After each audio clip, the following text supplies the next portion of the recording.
This video will show you how to determine when you may need to file a FOIA request, how to file, and what you can expect from the National Archives facilities in the Washington, D.C. area during this process. It is important to note that access to most records at the National Archives doesn't require a FOIA request. Simply send us an email, letter, fax, or come to one of our facilities, and we will provide you access to the files. For congressional, legislative, and judicial records, and records before the year 1920, you don't need to file a FOIA request.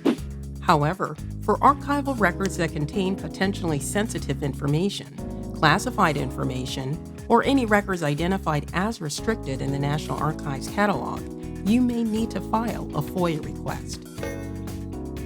All FOIA requests for archival records in the Washington, D.C. area can be submitted to our office, the Special Access and FOIA Unit. Requests must be made in writing, either by email, letter, or fax.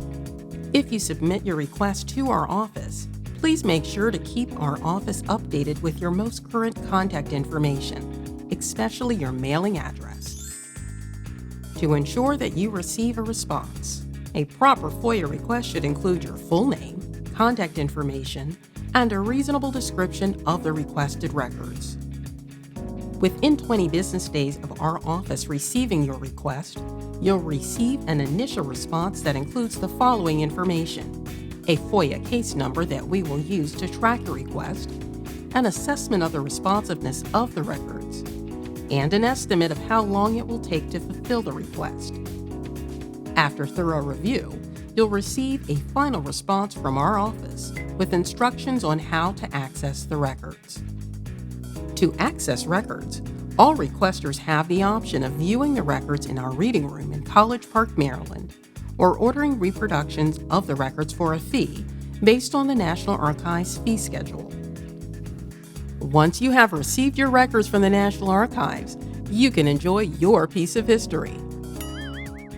For further information, please visit our website or feel free to contact our office. You may contact our FOIA public liaison if you'd like to discuss our office's responses to your request and attempt to resolve a dispute without initiating the appeals process. The Office of Government Information Services is the Federal FOIA Ombudsman. OGIS offers mediation services to help resolve disputes between FOIA requesters and federal agencies.